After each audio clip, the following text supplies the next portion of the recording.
So before I introduce you to Susan, let me just tell you a little bit about myself and the directory. I'm Helen Isaac. I founded the Trusted Coach Directory at the end of 2016 because I'm sure you know coaching is unregulated. Anyone can call themselves a coach, and they do, whether or not they're qualified, which is really frustrating for coaches who spend a lot of time and money and energy qualifying, training to be a professional coach. And so I wanted somewhere where buyers of coaching, anyone who's looking for a coach or leadership development, particularly executive leadership coaches, somewhere they could come to and know that the coaches on this directory have been verified. And all of our coaches, here's just a small sample of our 100 or so coaches, all of them are qualified coaches. They have at least 500 formal coaching hours experience. And at least 3 years experience. They're all a member of a professional coaching body. They're committed to CPD. They all have regular supervision with a qualified supervisor. They have insurance, and of course they have fantastic references. And a lot of them, like Susan, share their expertise on sessions like this, and also for our coach community as well. So if you have any questions about coaching or coaches, come and have a chat with me. I'm really happy to signpost you to one of our coaches, or just to answer any questions that you've got. And if you are looking for an executive or leadership coach, or maybe a coach supervisor, if you have internal coaches, again, just come and have a chat with me. I'm really happy to answer any questions that you've got. Let me just move you on to my introduction for Susan. As you can see here, there's many qualifications here that Susan has, and you'll find a lot more on her profile on the directory as well. In addition to these qualifications, Susan tends to attract clients who are looking to make a change in their professional life. And this can be changing jobs, seeking a promotion, designing a career path, or transitioning to a new role, such as a first management or leadership position. And Susan also runs a Smart Woman program, which is a combination of group and individual coaching. And this is designed to empower women to discover and develop their strengths and a lot more. And I'm sure if you're interested, Susan can share more about the program, and we can share those details afterwards. And so that's enough from me. I'm going to stop sharing, and I'm going to hand over to Susan. Thank you very much, Helen. And let me just get my slides up, and a very warm welcome to you all. And thank you very much for taking your lunchtime to be with us today and to explore this, what I think is really an important topic, how we can support women in their career progression. Let us look at some statistics to start off with very briefly, that I hope will give you pause for thought. In organizations at entry level, we get very roughly a 60 to 40 ratio women to men. As we progress and go up the ladder, if we look at managers, this looks very different. We then have a 37 to 63 ratio women to men. And at senior level, at leadership level, it looks like 28 to 72. Now, that is in fact very slightly up from 2019. These are the stats for 2020. I've sort of evened it out: FTSE 100, FTSE 250, FTSE 350, just to allow us to, to have an overall picture of some of the bigger organizations. So this tells us that firms are losing talented women. So this is first and foremost, if you like, the business case for looking at how you, as your organization, can support women if they have a desire to progress more in their career and progress further up the ladder. Where are we losing women to? interestingly enough, very many are leaving companies and organizations to set up on their own. So that also gives us pause for thought. Why are they doing that? What are their reasons? And of course, how can we keep them? If these are women with good talent, high potential, why are we allowing them to leave our companies? And how can we support them to stay? How can we support them to contribute as leaders to their firm's success and move with the organization and move upwards?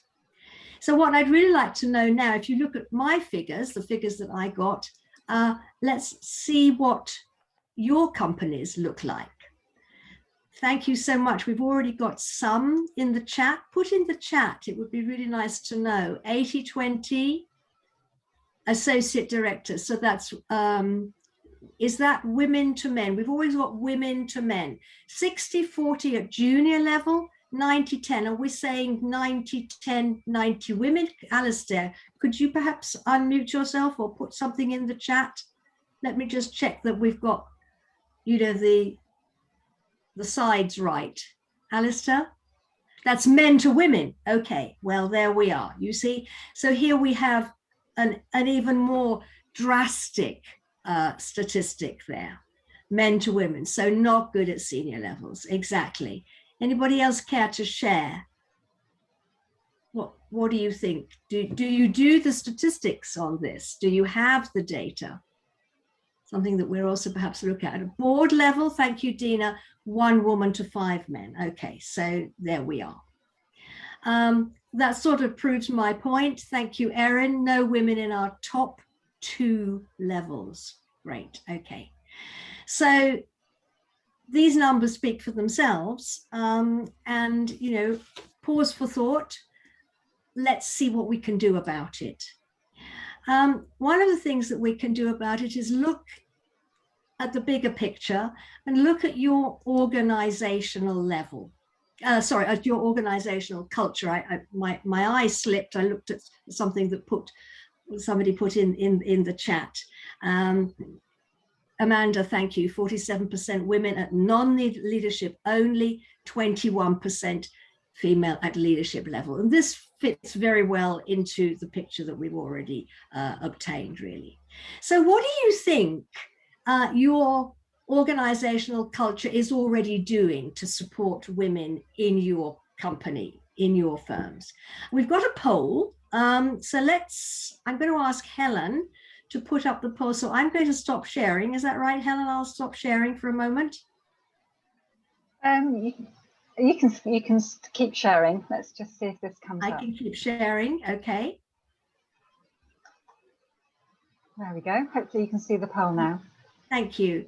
So you can tick several of these. What do you think your organizational culture is doing to support women in their career? Is it top down? How much support have you got from senior management and line managers?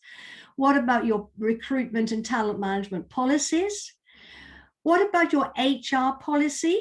How much support is there? Learning and training, mentoring, coaching, cohort support networks, or women's events, particularly targeted at supporting women in the context of their careers, or some other, if you've got other things.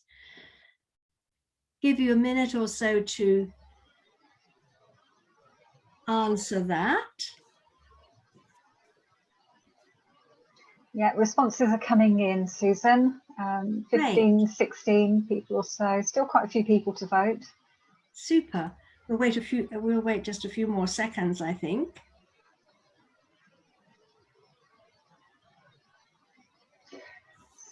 So far, we've got 35% on senior management and line managers, 30% recruitment and talent management policies, 30% HR policy, 50% learning and training, 40% mentoring, 35% coaching, okay, etc. Is there any Well, way that you can actually share those I will, results? yeah, I'll share that Yeah. now. Yes. So about 70% of people have voted, but let's Lovely, share the lovely. results for you. Thank you. That's very helpful. Great. Okay. So what do we see here? Learning and training. Definitely in the lead here. So you are doing something. Mentoring, that's very good to see. And also cohort support networks. Lovely, thank you. Followed by senior management and line managers, also good to know, and your recruitment and talent management policies, and coaching. So they're sort of around the 30%, 35% mark. So these are the sort of things, thank you so much. And these are the sort of things that it's worth thinking about, right? What are we already doing? And we see that you are already doing quite a bit. So I've just put these together in sort of two columns, these internal processes that you can drive as HR managers. You can help drive these internal processes that we put. But there are also these external processes that you can make women aware of, your female staff, and also encourage in various ways. And it was great to see that we do have some answers. We're talking about mentoring and coaching within the organization, internal. And so internal coaching is great. Let's make no mistake about it. The internal coach knows the organization inside out and can give their coachees a lot of support. External coaching that comes in from outside, also has benefits. And I'd just like to draw your attention to these. There is a question of the fresh perspective. Internal coaches do know the organization, but they can become a little bit sort of blinkered. Yeah. So you get a fresh perspective from outside. External coaches have been coaching in many other different organizations. They have somewhere or other comparisons that they can make. That leads us on to this benchmarking. You can use your external coach to see how is my organization doing in comparison to others, particularly others within the same kind of industry, the same kind of area that your organization, your company works in. So benchmarking can be something.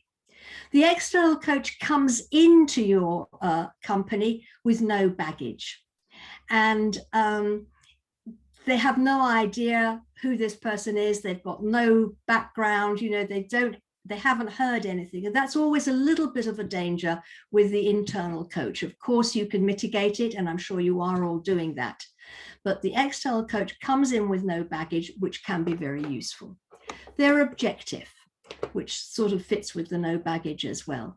And they maintain confidentiality. One of the fears of potential coachees, clients in an organization is always with regard to an internal coach, is it going to be kept confidential? And although this fear is probably completely unfounded, it does remain, and it may prevent some of your staff, some of your female staff, from engaging in a coaching program. So those are the benefits of external coaching as we see it, as I see it. And I'd just like to share with you now, I think, yes, we do still have time, are the results of coaching women. We've already heard, thank you so much. Many of you are already doing it in your organizations, and that's great.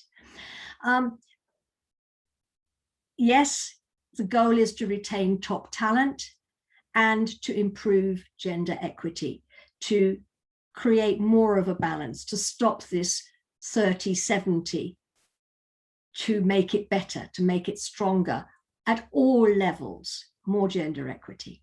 So what can coaching do? If we coach our women directly, focused, targeting high potential women in our organizations, As a group, we can increase their confidence. And we all know, there have been many studies that women, even if they are highly competent, very talented, sometimes do not have the confidence to go for that next level. These are, I'm very well aware, generalizations, but the studies prove this. So we can increase their confidence. Another result of coaching women is that they become aware of how to plan their career strategically. It's something that not all women think about. So this is another thing. We can improve their networking skills. We can increase and strengthen the network that they belong to, make them more aware of how they can use their network. We can make them more aware of the resources that your organization offers them as women to progress in their career. We can make them more visible. We can help them to realize that becoming visible is also important for developing your career, which is also something that not all women realize. We can increase their motivation. And motivation means, I want to stay in this organization. It's a great organization. They are supporting me in my career, so I'm motivated to stay. I'm motivated to come back after perhaps maternity leave, right? Which is another problem of retaining really top female talent. And lastly, they begin to think in a more organizational, even more entrepreneurial way, because they're thinking of themselves as part of the organization. In the program that I do, which is called Smart Women, I combine this group coaching. We have a set of group coaching sessions and individual sessions. And individually, we can look at what is necessary for that person. Is it communication skills that she needs to work on? Is it presentation skills? Is it negotiation skills? Is it her time management, her interpersonal skills, working with a team? Is it her managerial skills? And so these are things that we can actually look at in a very focused manner in individual sessions. And that's why I think the balance of working with the group who have similar or the same issues, concerns, challenges, and also the individuals. So that's really a little bit of an overview, and I'd like to pause here before we then, I'm going to actually share with you a little bit of how I coach and how I coach women. From that overview, I really would like to open the floor and ask anybody, for comments. Please use the chat, but also it would be very nice if you just raise your hand and make a comment and talk to us. Either. I see Alistair has talked about teaching mentors, a specific focus on improving inclusivity in the business. Lovely, thank you. Anybody else? Is this resonating with you? Are you recognizing some of these issues and some of these solutions, perhaps? How about using internal coaches? Has this worked for you? That would also be interesting.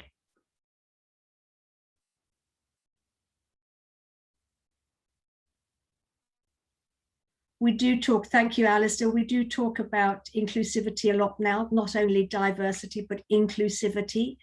So, you're absolutely, up to date on that. Amanda, we're just about to start a women's network with a monthly get-together and theme for the month. Lovely. That's exactly the sort of thing that really, really supports women. Thank you. And I've worked with several organizations who do exactly that. And we'll look at some more options for what you can do a little bit later. Dina, you have your hand up. Do go ahead. Hi there. Yeah, this is resonating. So a lot of this is landing for me. I work as an internal coach within my organization, so I can relate to a lot of this. But I also wanted to get your thoughts on something which I see quite a lot and affects me directly, which is that because there isn't a lot of women at a very senior level, there isn't a lot of there's not a lot to aspire to. There isn't a lot of examples being placed at the right levels for women at actually quite a senior level to look up and see how other women are juggling, you know, work and home, and setting examples for the women below them. And I just wondered what you've experienced of that, because I know for me that's something that I think is quite a challenge. It is a challenge, Dina, but what you have done is you've put your finger on something that is really, really important, the role models. And, you know, it's a bit of a catch-22 situation, isn't it? There aren't any role models because of the numbers, because of the poor ratio. So I don't see women. I'm at an entry level, or I'm a junior manager, and I don't see any senior women, or I don't see enough senior women. So what can you do about this? That's really the question, isn't it? You can improve the visibility of the senior women that you have, and involve them as much as possible in initiatives such as mentoring, initiatives such as events. And then I'll talk about this a bit later, but I'm quite happy to talk about it now as well. You can invite senior women to events. I noticed, in fact, in our poll, we didn't have many responses, if at all, for setting up events, for creating events. Now, this is a really good opportunity. You know, you can do this online. You can do this together with other companies. You can do it together with groups like Helen has, the Trusted Coach Directory. You know, how can we create an event that's got a topic that people are interested in, that has a link to career development, and invite guest speakers who are role models, who are senior women in organizations. So really, really important point, Dina, and thank you. We need role models. Yes. Yeah, thank you, Christina. Yes, can be across professions also. Yes, familiar issues. Thank you. Group coaching. Yes, Nicola has coached individuals. Great. Yes. Right. How does group coaching work? Ideal numbers of attending. This is going to be, you know, a bit of a digression. Very, very briefly, group coaching is always works best if you have certain issues that are the same for all women, for all participants. For example, high potential women, how do we progress in our career? That would be the same issue. Group coaching is a special skill. It's a special technique. Not all coaches do group coaching.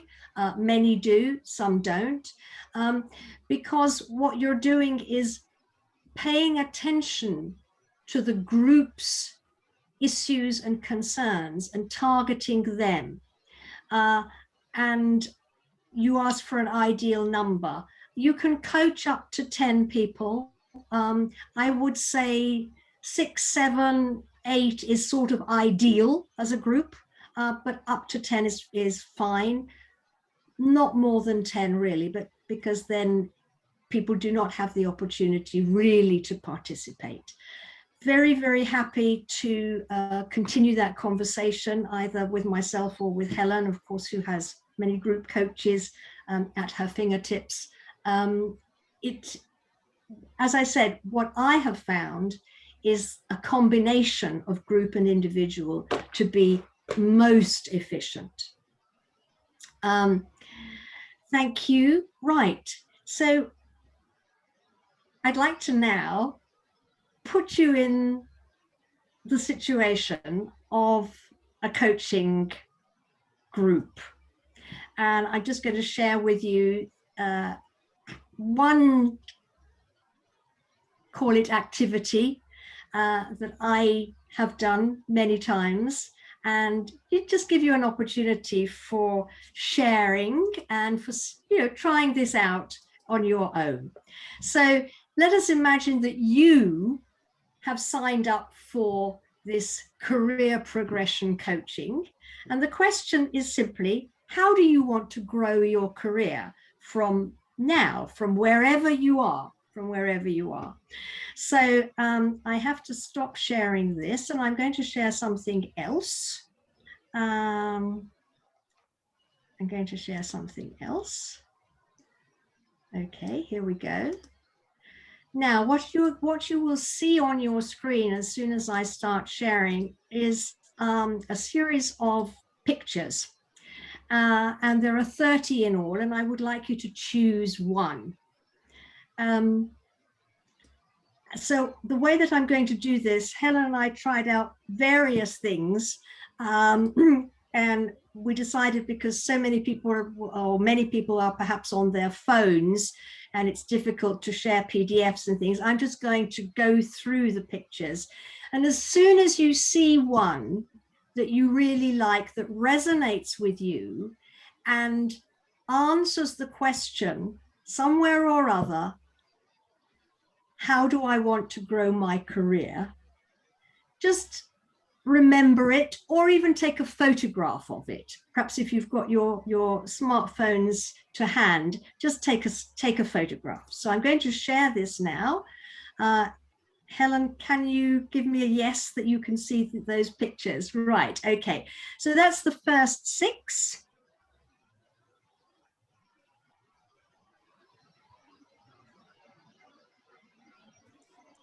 The second 6.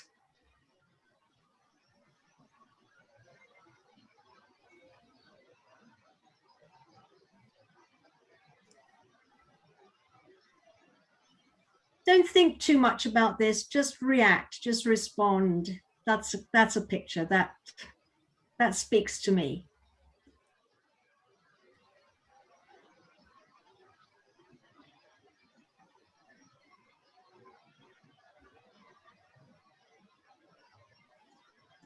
And the last one.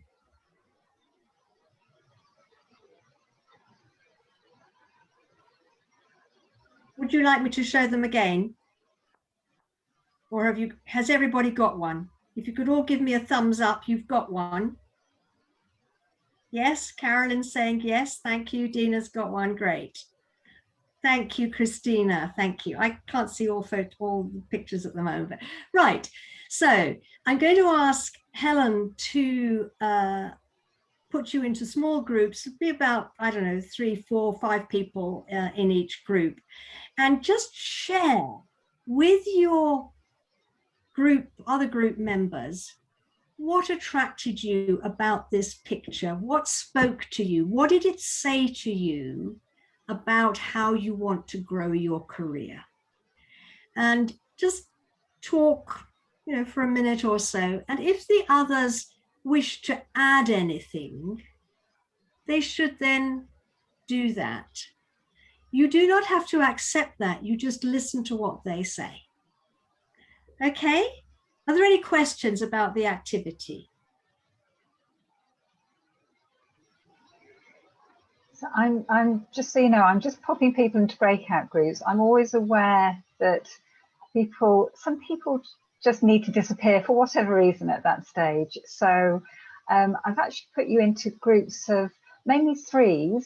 So I'm hoping nobody disappears now, otherwise you go down to a 2, but a 2s are fine. I think we've got 1, 4 and the rest are 3s. So let's go into groups, and I think 10 minutes? 10 minutes is good. 10 minutes is great. Right, I know we've just lost somebody else, so I'm just making sure we haven't got... If you find you're left on your own, please just come back to the main room, and you can rearrange you. I'm just reshuffling somebody else, because okay, right, going in now. See you in 10 minutes.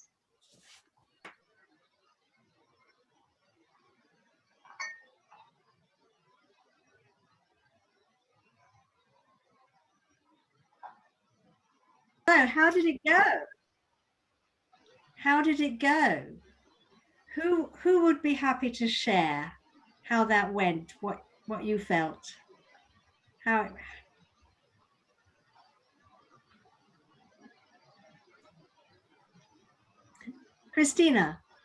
Christina, do unmute yourself.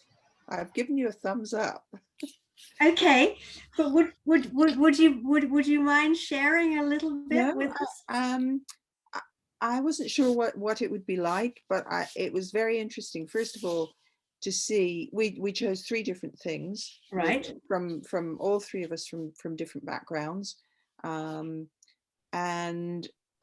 it was very interesting hearing the reasoning behind different people's choices, and the insight that gave you into them.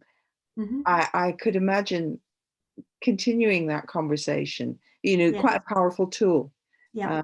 and moving into Yeah. different aspects, and exploring, because I could imagine we'd just started, but Yes. so many shared attitudes and experiences, and different ones, that there was an awful lot that one could learn. Yeah. Thank you, Christina. That's exactly the point of the exercise, right? And as you said it was interesting hearing the reasoning behind, but of course what happens is, in the picture, it's not even a reasoning, it's an emotional reaction that sets you off. That's the trigger, right? And then your reasoning sets in, and then you understand, why this picture spoke to you, why you chose this one. And, they're very, very different pictures. And what Christina said is exactly what I do.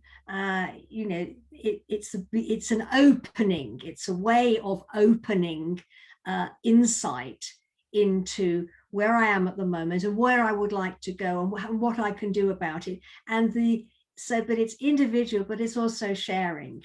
And the fact that you all 3, you said there were different pictures, but there were similarities, and of course there are similarities and there are synergies that you can then work on for going forward.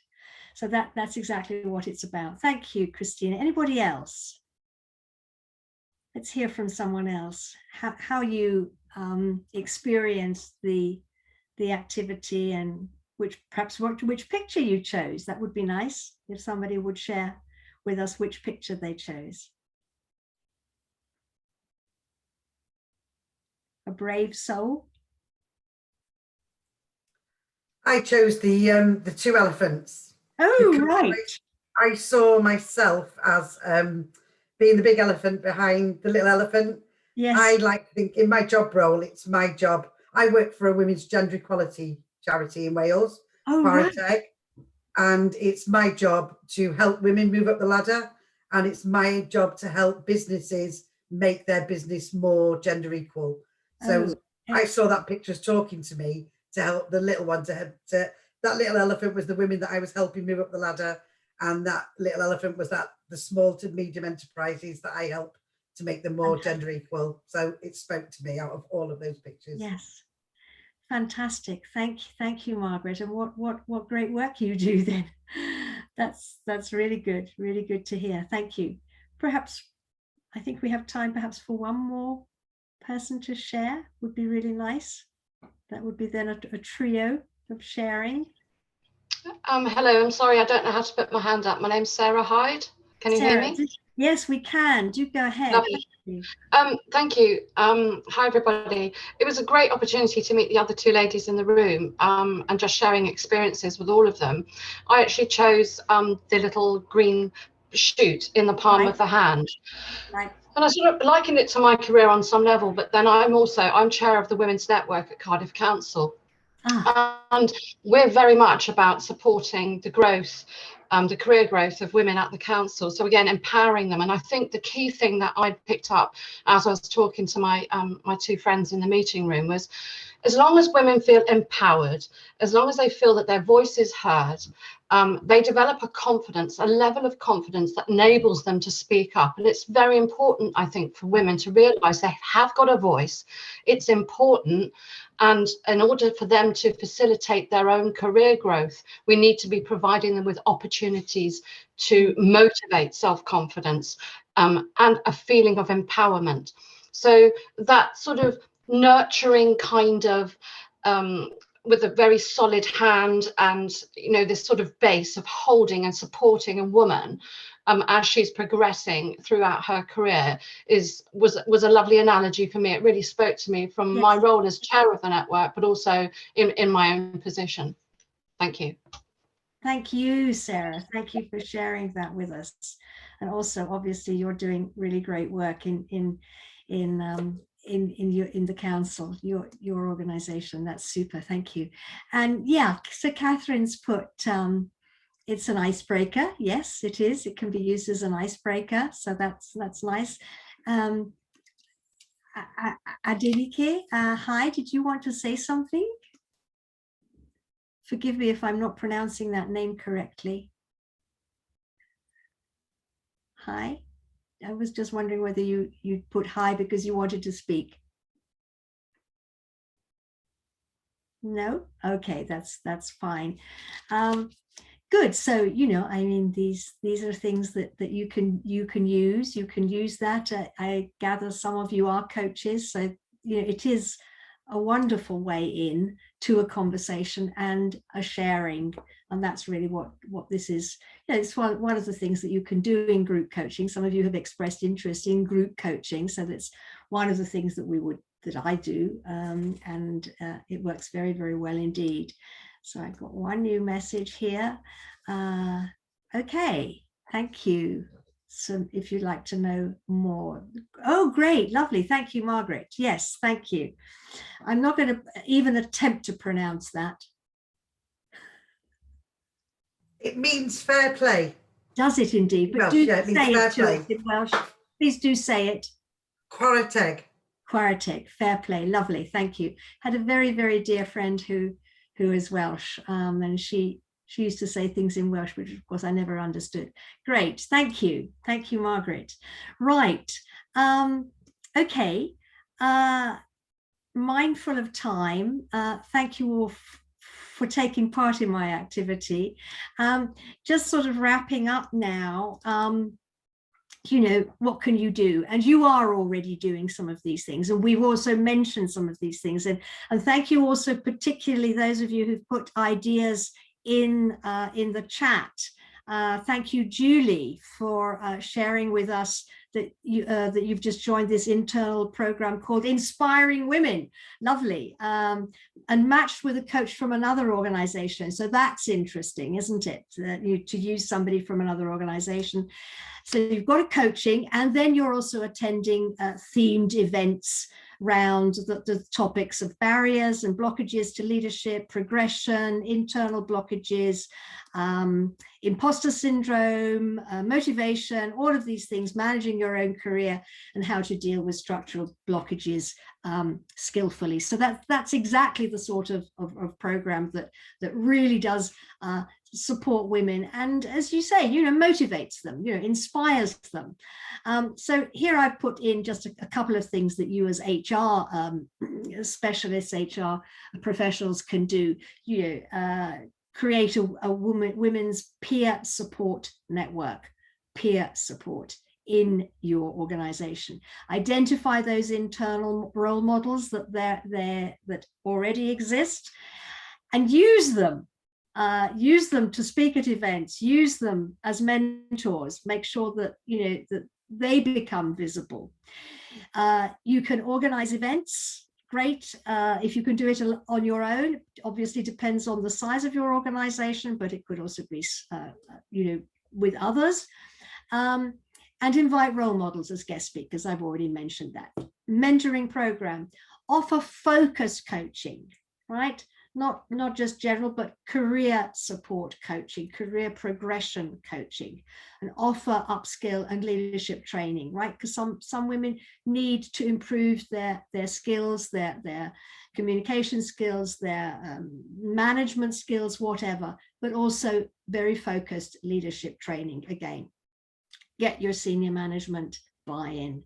Really, really important. It needs to come from both sides. It needs to come from below, and it needs to come from above. But the above, from the top, that sends a message. Strengthen your organizational gender policy. Make sure that it's in there. There's diversity and inclusion, but also gender equity. collect and track your data. This, perhaps a lot of you are already doing that. It's really, really important to benchmark where you are as a company in your industry. Monitor your female high potentials, identify them, and then monitor their progress. Train your line managers to support their reports, their direct reports, their female direct reports in their careers, not only in what they do for the organization on a substantive level in their professional area of expertise, but also to support the organization to make it more gender equal. And one of the things that they can do, of course, is to establish stretch opportunities, help women get those opportunities to grow, and always a little bit more than out of their comfort zone, because that's how they grow, that's how they develop their abilities, and also their ability to move up the ladder, to take on a leadership role. So that's really all I have to say. We have had some questions throughout. If there are still any questions, be happy to answer them. Thank you, Alistair, again. In my experience, intersectionality and recognizing it is a huge part of the issue. We can't do any of this in stovepipes, absolutely. Stovepipes or silos or whatever you like to call them. Absolutely, couldn't agree more. Yes, thank you so much for all your comments in the chat and ideas. Really great. If there are any questions now, you can either put them in the chat or happy to answer now, or you can also email me later. Are there any questions sort of that you'd like to ask now?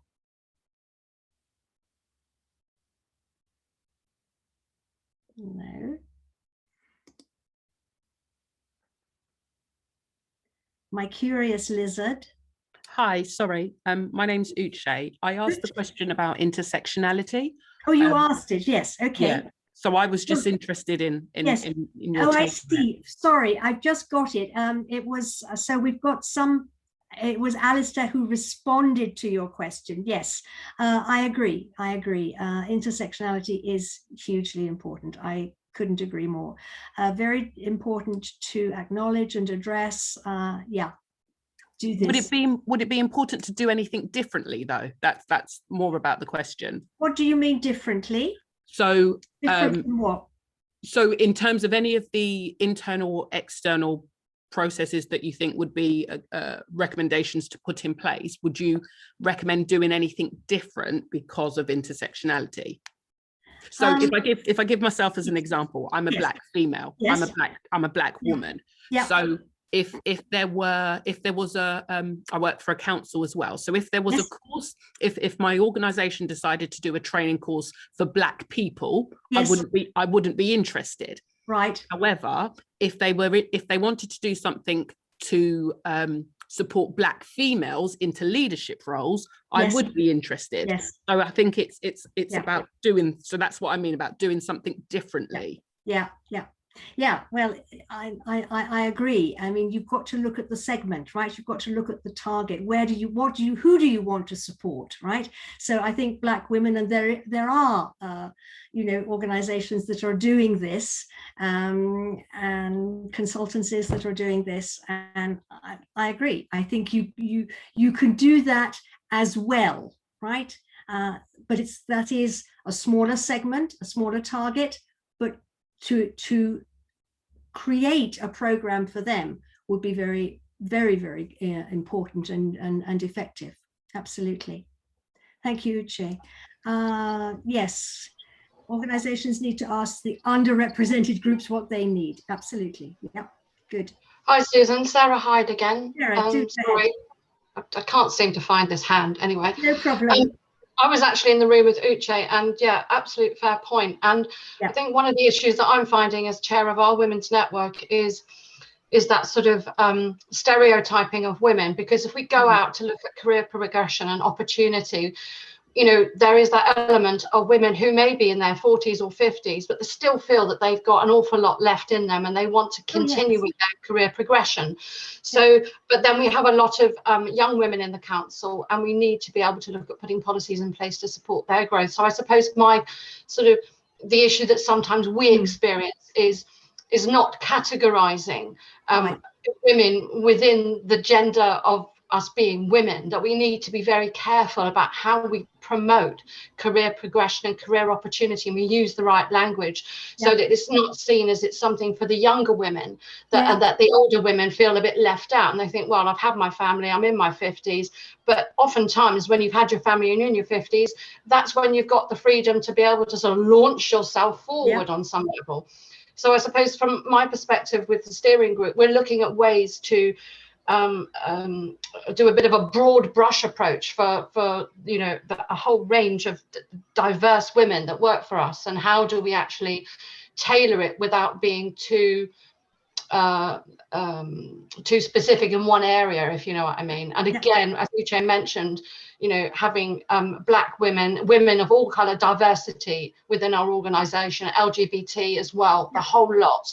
And that's a current programme that myself and the steering group are looking at trying to develop with our senior management team at the moment. So, but it's not a one size fits all is what I'm trying to say. Women are very diverse in nature.